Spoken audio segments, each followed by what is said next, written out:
और प्रयागराज में माफिया अतीक अहमद और उसके परिवार की तरफ से वक्फ बोर्ड की करीब 71 करोड़ की संपत्तियों पर अवैध कब्जे का खुलासा हो गया है। जांच में पता चला है कि वक्फ के तत्कालीन मुतव्वली ने फर्जी दस्तावेज के जरिए अतीक अहमद और अशरफ के रिश्तेदारों को संपत्तियां सौंप दी, जिसमें कई बहुमंजिला इमारतें और दुकानें बनाई गई हैं।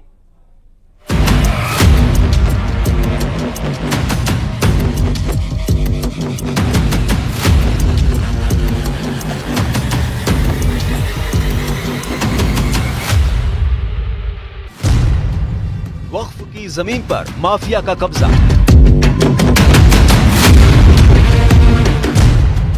अतीक अशरफ ने हड़पी 71 करोड़ की जमीन। 50 करोड़ की जमीन बेच चुके थे माफिया।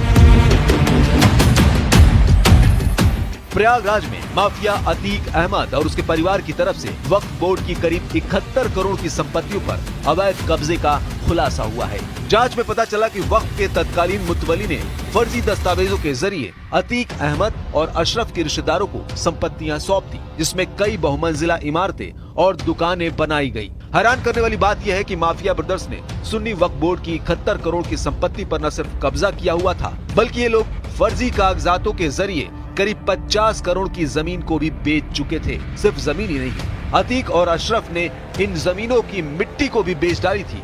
यूपी सुन्नी सेंट्रल वक्फ बोर्ड और मंडलायुक्त प्रयागराज की जांच में ये बड़ा खुलासा हुआ है। जांच में ये भी पाया गया कि प्रयागराज वक्फ बोर्ड ने तत्कालीन मुतवली सैयद मोहम्मद अशियम ने अतीक के परिवार को ये संपत्तियां कब्जा करने में मदद की और पैसे की उगाही की। इसके बाद मुतवली को पद से हटा दिया गया और एक नया मुतवली नियुक्त किया गया। वक्फ की जिन जमीनों पर माफिया ने कब्जा किया था, उनमें जीटी रोड पर 9 दुकानें और पीछे का मकान है, जिस पर माफिया मोहम्मद अशरफ के साले मोहम्मद तारिक का कब्जा है, जिसकी कीमत 2 से 3 करोड़ रुपए है। जीटी रोड पर ही करीब 20 करोड़ की संपत्तियों पर अशरफ के रिश्तेदारों का कब्जा है।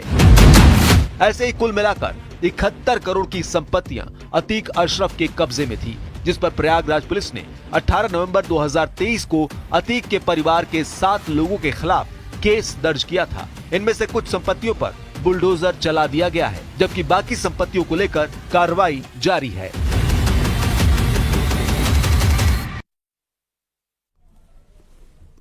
वक्फ कानून पर पश्चिम बंगाल में बवाल हो गया है। आगजनी, पत्थरबाजी और हिंसा ने शांतिपूर्ण प्रदर्शन को हिंसक प्रदर्शन में बदल दिया। पश्चिम बंगाल के मुस्लिम बहुल मुर्शिदाबाद जिले में मंगलवार को वक्फ संशोधन अधिनियम के विरोध में प्रदर्शन हुआ। इस दौरान पुलिस पर पथराव किया गया और उसके वाहनों में भी आग लगा दी गई। कई जगहों पर खूब आगजनी हुई है। पश्चिम बंगाल के मुर्शिदाबाद के जंगीपुर में हुई हिंसा मामले में पुलिस का बड़ा एक्शन भी हुआ है। पुलिस ने कार्रवाई करते हुए 19 आरोपियों को गिरफ्तार किया। वहीं मुर्शिदाबाद के जंगीपुर में एहतियातन 48 घंटे के लिए बीएनएस की धारा 163 लगा दी गई है। साथ ही जंगीपुर इलाके में इंटरनेट सेवा भी बंद कर दी गई है।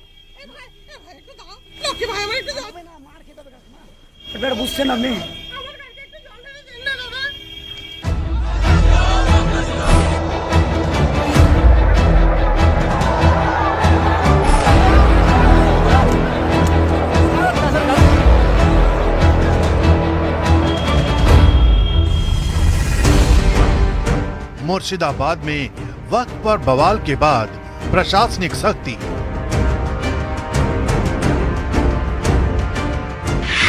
जंगीपुरा में बीएनएस की धारा 163 लागू। अफवाहों पर ब्रेक लगाने के लिए इंटरनेट सेवाएं ठप। संगीनों के साए में मुर्शिदाबाद का जंगीपुर। पश्चिम बंगाल में वक्फ कानून को लेकर नया तूफान आकार ले रहा है। इस बार इसका एपी सेंटर बना है मुर्शिदाबाद का जंगीपुर इलाका, जहां वक्फ संशोधन कानून के खिलाफ प्रदर्शन करने वाली भीड़ हिंसक हो गई। प्रदर्शनकारियों ने पुलिस पर हमला किया। पुलिस की कई गाड़ियों में तोड़फोड़ कर दी गई, जबकि कई गाड़ियों को आग के हवाले कर दिया गया। बताया तो ये भी जा रहा है कि इस दौरान प्रदर्शनकारियों ने कानून व्यवस्था को ठेंगा दिखाते हुए पुलिस के साथ मारपीट भी की। यही वजह है कि अब मुर्शिदाबाद में प्रशासनिक सख्ती लागू कर दी गई है।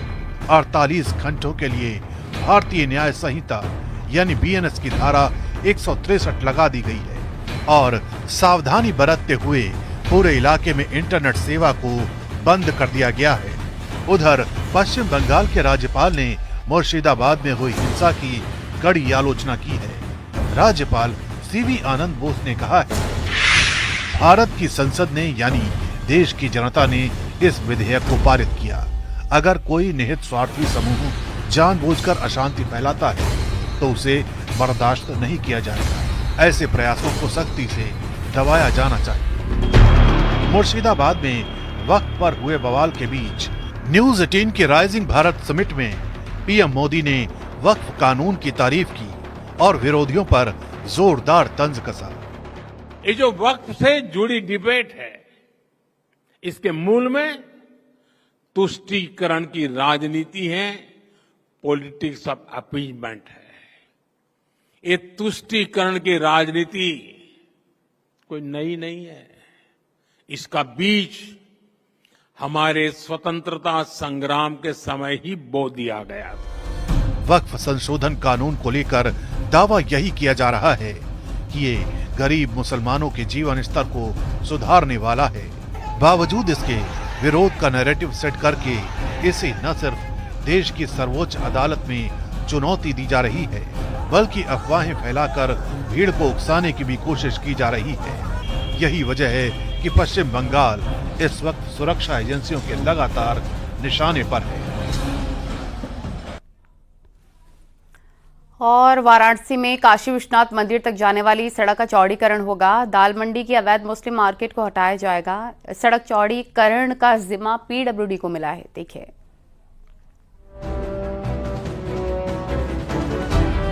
पूर्वांचल का सबसे बड़ा मुस्लिम बाजार वाराणसी का दाल मंडी अब टूटेगा और यहाँ 17.40 मीटर चौड़ी सड़क बनेगी। श्रद्धालुओं के लिए काशी विश्वनाथ धाम की राह आसान करने के लिए दाल मंडी इलाके की करीब 1 किलोमीटर लंबी सड़क चौड़ी करने का प्लान है। प्रशासन ने तय किया है कि वाराणसी का ये सबसे पुराना या जिसे कह सकते हैं पूर्वांचल की सबसे बड़ी बाजार दाल मंडी के रास्ते को चौड़ा किया जाएगा। अभी फिलहाल मौके पर ये करीब 2.5 से 3 फीट का रास्ता है और इसको बनाने के बाद ये 17.50 यानी कि 17 मीटर से लंबा चौड़ा रास्ता हो जाएगा। यानी कि अभी जो काशी विश्वनाथ मंदिर आने और जाने के लिए एक ही रास्ता है मैदागिन से गोदौलिया, अब ये वैकल्पिक बैकअप के रूप में दूसरा बड़ा रास्ता तैयार हो जाएगा। शासन से मंजूरी मिल गई है और मुख्यमंत्री योगी आदित्यनाथ का ये ड्रीम प्रोजेक्ट है।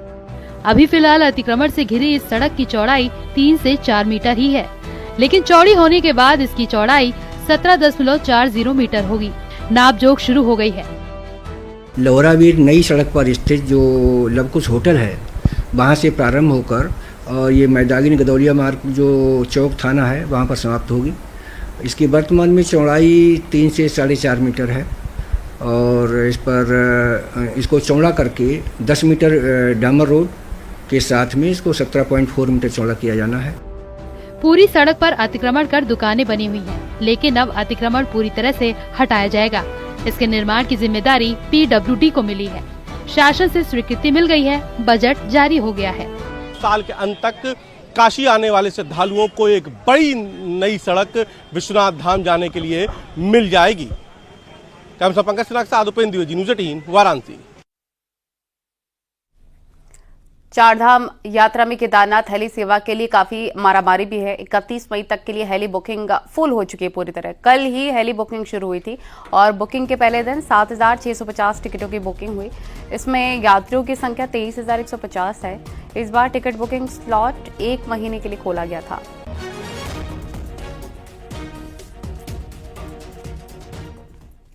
देश भर में अप्रैल के महीने में रिकॉर्ड तोड़ गर्मी से लोग काफी परेशान हैं। आगरा, गाजियाबाद, झांसी में लोगों का घर से निकलना मुश्किल हो गया है।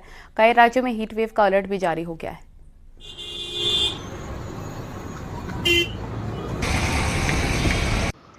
अप्रैल का महीना शुरू होते ही गर्मी एवं लू के थपेड़े लोगों को परेशान करने लगे हैं। यही कारण भी है कि जगह जगह सड़कों पर आपको शिकंजी, लस्सी, नींबू पानी आदि के ठेले नजर आएंगे। तस्वीरें मैं आपको दिखाना चाहूंगा। लाइन से जहां तक आपकी नजर जाएगी वहां एक तरीके से लगातार लाइन से इस तरह की यहाँ पर ये ठेले लगाए गए हैं, जिसमें कि सोडा शिकंजी बेचा जा रहा है, रबड़ी फरूदा बेचा जा रहा है। ठंडे पेय पदार्थ यहाँ पर बेचे जा रहे हैं। वजह यही है कि लगातार बढ़ती हुई गर्मी ने लोगों को हलकान किया हुआ है। जो यहाँ दुकानदार है उनसे जानेंगे और बात करेंगे।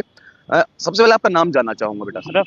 मुशर्रफ, जैसे अब गर्मी आई है तो गर्मी में कितनी आपकी सेल बढ़ जाती है? बढ़ जाती है। अच्छा, 50-60 गिलास बिक जाता है। 50-60 गिलास बिक जाता है। हाँ जी, अच्छा, अमूमन जो लगाते हैं आप पूरे साल लगाते हैं या गर्मियों के मौसम में लगाते हैं? पूरे साल लगाते हैं। पूरे साल लगाते हैं, लेकिन 2 महीने के लिए बंद करते हैं बस। 2 महीने के लिए बंद करते हैं। हाँ, जो सेल बढ़ती है वो किस मौसम में बढ़ती है, किस महीने में बढ़ती है? अप्रैल के महीने में बढ़ते हैं। अप्रैल और मई में बढ़ती है। हाँ, ज्यादा सेल होती है। अच्छा, हाँ, ज्यादा गर्मी सेल होती है गर्मी की वजह से, क्योंकि ये बताया जाता है कि अगर आपको हीट वेव से बचना है, अगर आपको लू के थपेड़ों से बचना है, तो आपको तरल पेय पदार्थ लेने चाहिए। यही कारण भी है कि इस तरीके की दुकान आपको हर जगह, गाजियाबाद नहीं बल्कि दिल्ली एनसीआर में लगती हुई नजर आएंगी। जहां हम खड़े हुए हैं इस लोकेशन पे, एक के बाद एक जहां तक भी आपको नजर आएगी इसी तरीके की दुकानें खुली हुई हैं और ये लोग हैं जो कि अपने अपने ग्राहकों का हालांकि इंतजार कर रहे हैं। सुबह का ये वक्त है, कुछ और लोग भी हैं, उनसे भी जान लेते हैं और बात कर लेते हैं। आपका नाम जानना चाहूंगा।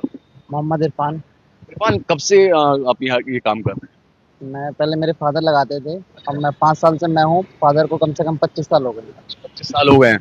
अच्छा, गर्मी का मौसम आते ही सेल बढ़ जाती होगी, तो अधिकांश लोग क्या मांगते हैं? फरवरी अधिकांश लोग फालूदा और शिकंजी मांगते हैं जी, और यहाँ रिलैक्स करने ही आते हैं अपनी फैमिली के साथ। रिलैक्स करने के लिए आते हैं।